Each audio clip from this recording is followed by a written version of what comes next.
سلامونه درنو دوستانو، زه عبدالباسط علي په دې ویډیو کې غواړم تاسو ته د 2025 کال ډیوي لاتري یا ډایورسټي ویزې نوملیکنه په عملي بڼه در وښیم. نو د هر څه نه مخکې د دې د نوملیکنې لپاره تاسو ته د ډیوي لاتري په مشخصاتو یو عکس ضروري دی چې تاسو باید د عکس په عکاسۍ کې ځان ته اماده کړئ. په همدې توګه تاسو کولی شئ خپل چانس دوه برابره کړئ. هغه څنګه؟ هغه تاسو کولی شئ که میرمن او خاوند یې، که چیرې میرمن مو باسواده وي، تاسو کولی شئ یو ځل خپله نوملیکنه وکړئ او خپل میرمن اولادونه په ځان پسې ولیکئ، او همدارنګه بیا مو میرمنې ته نوملیکنه وکړئ او په هغې پسې خپل ځان او خپل اولادونه ولیکئ. نو په دې توګه به تاسو ته څه شي؟ تاسو ته به 2 چانسه درکړل شي. درنو دوستانو، که چیرې غواړئ زه تاسو ته تل داسې معلوماتي ویډیوګانې جوړې کړم زموږ د تشویق لپاره، زموږ یوټیوب چینل ضرور سبسکرایب او لایک او کومنټ مو هیر نشي. نو راځئ چې ډیوي لاتري ته نوملیکنه په عملي توګه پیل کړو. درنو دوستانو، کله چې موږ د ډیوي لاتري سایت ته داخل شو یا dvprogram.state.gov نو موږ ته به دا شان مخې ته راشي. په دې کې د هر څه نه مخکې د فورمې د ډکولو توضیحات، یعنې څه رقم کولی شو موږ دا فورمه ډکه کړو. وروسته د هغې نه موږ ته د فوټو اگزامپل یا فوټو انسترکشن، یعنې دا فورمه یا په دې کې نوملیکنې لپاره څه رقم عکس ته ضرورت دی، تاسو کولی شئ په فوټو اگزامپل باندې کلیک وکړئ او د عکس مشخصات د دې نه وګورئ. همدارنګه بیګن انټري موږ راځو د دې ځای نه بیګن انټري یا د نوملیکنې د پړاو شروع کولو لپاره په دې باندې کلیک کوو. کله چې موږ په دې باندې کلیک وکړو نو موږ ته به دا نوشته راکړل چې په دې ځای کې موږ باید پاسنی نمبر په دې خالي خانه کې ولیکو. درنو دوستانو، کله چې موږ دا نمبر داخل کړو موږ ته به داسې یوه صفحه راخلاصه شي. په دې صفحه کې به موږ 10 دقیقې وخت لرو چې دې ته نوملیکنه وکړو. نو په دې 10 دقیقو کې که چیرې موږ نوملیکنه مکمله نه شي، دا صفحه به بیرته د سره شي. درنو دوستانو، که چیرې د تاسې داسې معلوماتي ویډیوګانې خوښیږي نو که غواړئ نورو دوستانو ته یې ورسوئ، لایک، کومنټ او سبسکرایب مو هیر نشي. نو راځو د مثال په توګه یو نفر ته په دې کې نوملیکنه کوو چې څنګه کولی شو دې ته نوملیکنه وکړو. د هر څه نه مخکې زموږ نه تخلص غواړي. نو په دې ځای کې زه د مثال په توګه یو تخلص ورکوم.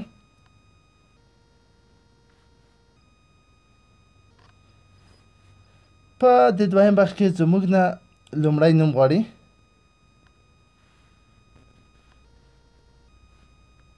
زه لومړی نوم ورکوم. په دې ځای کې زموږ نه میډل نوم غواړي چې زیاتره افغانستان کې موږ میډل نوم نه لرو. نو د دې ځای کې دا خالي خانه کلیک کوو چې یعنې نو میډل نیمز. وروسته د هغې نه راځو جندر کې تاسو ته وایي چې تاسو نارینه یې که ښځینه، نو دا ښځینه بخش مه ورکړئ. زه فیمیل اوکې کوم. د دې ځای نه راځي په دې کې زموږ نه تاریخ د تولد غواړي. تاریخ د تولد باید ډېر دقیق ورکړل شي. نو په دې ځای کې زه د مثال په توګه یو تاریخ د تولد ورکوم. دې ځای کې تاسو نه څلورم بخش کې تاسو نه پوښتنه کوي چې تاسو چیرته تولد شوي یاست. تاسو نه غواړي چې یوازې فقط دغه ښار نوم ولیکئ. نور ولسوالي او کلی او ولایت دا مه پکې لیکئ. زه په دې کې کابل ورته لیکم. او که چیرې د تاسو د تولد ښار نامعلومه وي، په دې ځای کې تاسو کولی شئ دغه خالي خانه انتخاب کړئ چې یعنې birth city unknown، یعنې د موږ د تولد ښار معلوم نه دی.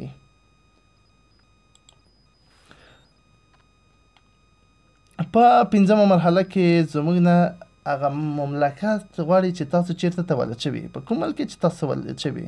زه په دې کې افغانستان لیکم چې یعنې افغانستان کې تولد شوي یو. نو 6مه مرحله کې موږ ته ښیي که چیرې تاسو په کوم بخش کې نه پوهېدئ یا مو سوال لرل، تاسو کولی شئ هغه خط کاپي واخلئ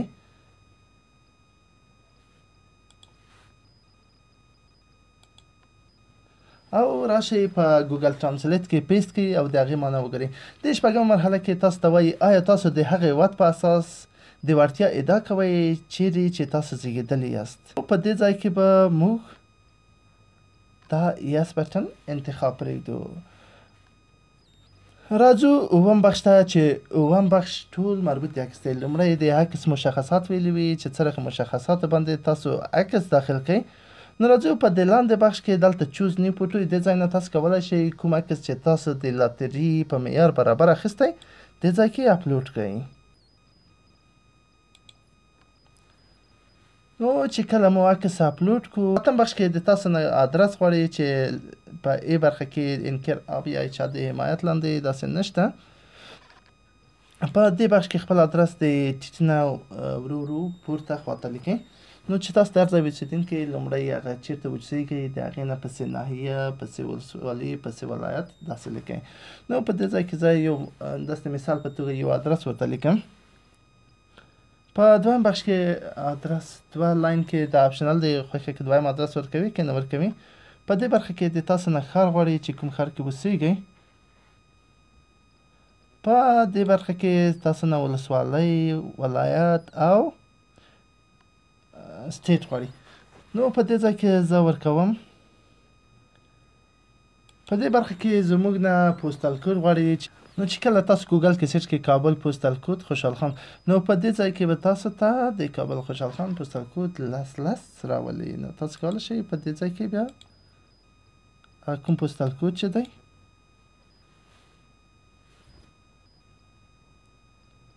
نو تاسو کولی شئ په دې ځای کې هغه پوسټل کوډ ور ولیکئ.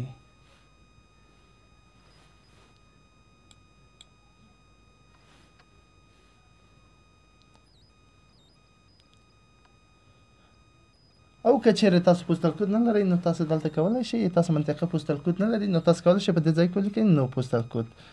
په دې برخه کې موږ راځو د مملکت انتخاب ته. تاسو ته وایي چې خپل مملکت پکې انتخاب کړئ. زه افغانستان پکې انتخابوم او راځو هغه مملکت انتخاب کړئ چیرته چې تاسو اوسېږئ. په نهمه برخه کې موږ هم زه اوس خپل افغانستان کې اوسېږم خپل افغانستان ورته انتخابوم یا دغه نفر چې چاته نوملیکنه کوم هغه په افغانستان کې اوسېږي هغې ته افغانستان انتخابوم. په لسمه برخه کې د تاسو نه تلیفون نمبر غواړي. تاسو به تلیفون نمبر د کوډ سره ورته لیکئ. مثبت 93 د افغانستان کوډ دی. وروسته د هغې نه به نور نمبر لیکئ بدون د دې نه چې لومړی صفر یې پکې ذکر کړئ. زه د مثال په توګه یو نمبر ورکوم. په 11مه برخه کې به تاسو خپل ایمیل ادرس ورکړئ. کوشش وکړئ چې ایمیل ادرس کې کوم اشتباه تذکره نه شي. ایمیل ادرس مو ډېر دقیق ورکړئ. په دې وروسته په 12مه برخه کې د تاسو نه د تحصیل درجه غواړي چې د تاسو تحصیل درجه کومه سوې ده. په لومړی دوه چې دي د 12 پاس نه ټیټ دي. دریم کې های سکول ډیګري. په دې ځای کې تاسو 12 پاس به دا انتخابوي. ووکیشنل سکول یا کوم مسلکي بخش ویلی وي په همدې د سم یونیورسټي کورس بعضې د ووکیشنل نه پورته څویه کې دي او همدارنګه یونیورسټي ډیګري چې څوک چې د پوهنتون نه فارغ شوي دي هغه به یونیورسټي ډیګري انتخابوي. همداسې ماستر او ډاکټر او هر څوک خپل تحصیلات دې ځای کې انتخابوي. په 14مه برخه کې به زموږ حالت پوښتنه وکړي چې تاسو مجرد یې که نه تاسو واده کړی او ستاسو مېرمن د امریکا اوسېدونکې نه ده. په دې برخه کې تاسو واده کړی او ستاسو مېرمن د امریکا اوسېدونکې ده چې داسې ډېر کم انتخابېږي ځکه چې ستاسو مېرمن د امریکا اوسېدونکې وي تاسو ضرورت نه لرئ چې دا لاتري ډکئ. تاسو کولی شئ چې هغه مېرمن تاسو په ډېر اسانۍ سره بوځي. په بل برخه کې په دې برخه کې ډایورس یعنې تاسو طلاق شوي تاسو کونډې او لیګلی سپریټډ تاسو قانوني جدا شوي. که چیرې تاسو قانوني جدا شوي دلته که چیرې دا انتخاب کړئ تاسو د خپل مېرمنې مشخصات ولیکئ. په 14مه برخه کې به تاسو د خپلو اولادونو یعنې څو اولادونه لرئ د هغې تعداد به صرف په دې ځای کې لیکئ هر څو اولاده چې لرئ. زموږ د فورمې دا یو بخش په دې ځای کې خلاص شو. نو راځو په کانټینیو باندې کلیک کوو. کله چې لومړۍ مرحله بشپړه شوه نو راځئ زموږ دویمه مرحلې ته. په دې دویمه مرحله کې زموږ نه لومړی د مېرمنې مشخصات غواړي چې په دې ځای کې تخلص په دې ځای کې نوم څنګه هم چې ځان ته ولیکل همداسې مېرمنې ته هم لیکو. په دې ځای کې تاریخ تولد همدارنګه دلته حاله هغه جندر غواړي چې یعنې نارینه ده که ښځینه ده خو معلوم ده چې ښځه ده خو ښځینه به وي که نه دا خو افغانستان دی. نو همداسې راځو په دې برخه کې چیرته ستاسو مېرمن تولد شوي او همدارنګه چیرته ستاسو مېرمن تولد شوي چې هغه ملک به ورکوو او وروسته راځو د هغې عکس انتخابوو. څنګه عکس مو چې ځان ته جوړ کړی همداسې به مېرمنې ته په هماغه مشخصاتو جوړوو. نو دې ځای کې د تاسو نه د خپل کوم اولاد مو چې ورکړی د هغې مشخصات غواړي، نوم، تخلص نوم او میډل نیم، داسې نور مشخصات یې غواړي، همدارنګه عکس یې غواړي چې عکس یې تاسو ورکړئ. نو تاسو به کانټینیو باندې کلیک وکړئ. خو زه اوس دې نفر ته چې کوم نوملیکنه کوم دا به مجرد وي. زه به تاسو ته د هغې مرحلې زه به بیرته په دې ځای کې شاته پخوانۍ مرحلې ته لاړ شم.